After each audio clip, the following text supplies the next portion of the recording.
The silence in the Grand Assembly Hall was deafening as Ambassador Elena Vasquez gathered her datapads with deliberate precision. Around her, representatives from 47 species watched in stunned disbelief as she stood from the human delegations table, a table that had been conspicuously isolated at the far edge of the circular chamber.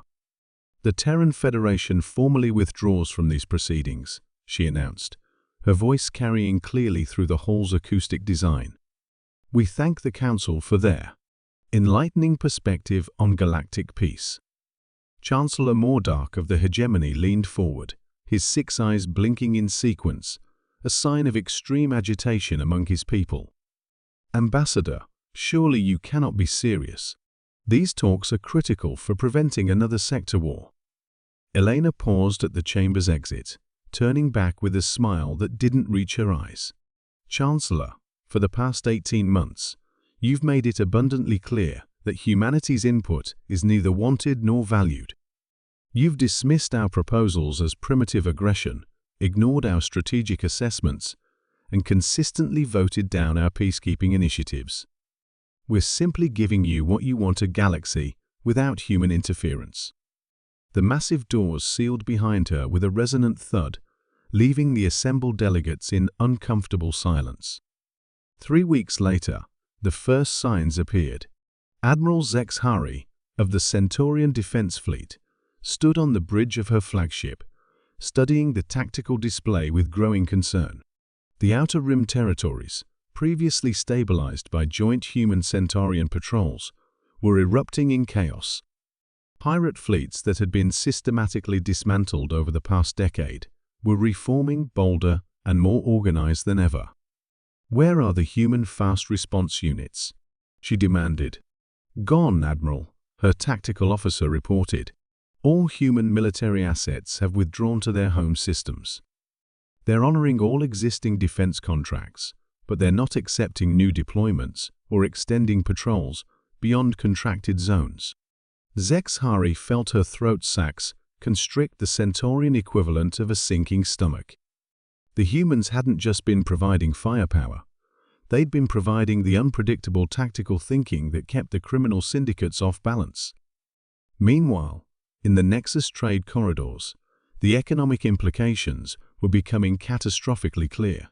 The Vorthan Collective had built their entire shipping empire on the assumption that human convoy escorts would continue protecting their cargo routes. These escorts didn't just provide security, they provided insurance. No pirate captain in their right mind would attack a convoy protected by humans, who had gained a reputation for pursuing raiders across entire star systems. Director Kavlin watched her profit margins collapse in real time as shipping routes that had been safe for decades suddenly required massive security investments. The human withdrawal hadn't just removed protection, it had created a power vacuum that every criminal organization in the galaxy was rushing to fill. But the most telling sign came from an unexpected source. Dr. Feltar, the Galactic Council's chief strategic analyst, had always been critical of human military doctrine. He considered their tactics crude, their strategies unnecessarily violent. But as he analyzed the shifting power dynamics across the galaxy, a troubling picture emerged.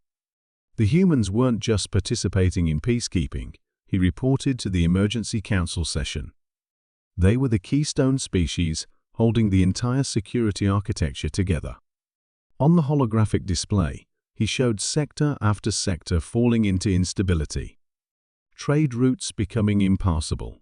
Territorial disputes escalating into open warfare. Species that had been peaceful neighbors for centuries were now mobilizing fleets against each other. "How is this possible?" demanded Chancellor Vex Thara, her crystalline features refracting the display's light. "We have larger fleets, more advanced technology, superior logistics." Dr. Felter manipulated the display, showing historical conflict data. "The humans possess something we've consistently undervalued: adaptive unpredictability. While we plan campaigns according to established protocols, they innovate in real time. Pirates and aggressors could never develop effective countermeasures because human tactics constantly evolved. The revelation was uncomfortable, but the evidence was undeniable. Every stabilized sector, every successful peace negotiation, every deterrent that had prevented small conflicts from becoming galactic wars, humans had been involved, often as the decisive factor. The breaking point came when the Kepler uprising began. The remote system had been a minor diplomatic headache for decades, two species claiming the same mining rights. Human mediators had been managing the situation, keeping tensions at manageable levels through a combination of economic incentives and strategic deterrents.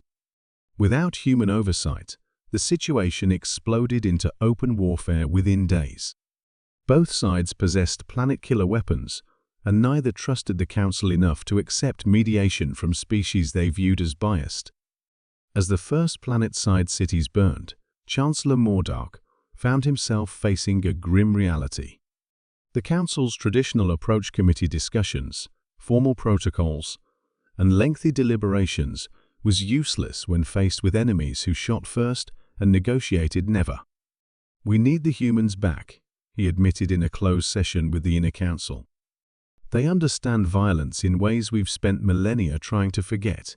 But humanity's response to the Council's overtures was polite, professional, and devastating in its finality. "The Terran Federation appreciates the Council's acknowledgement of our capabilities," Ambassador Vasquez replied via hologram from Earth. "However, we've taken your previous feedback to heart. You were right. Our methods are too primitive, too aggressive, too unpredictable for civilized galactic society."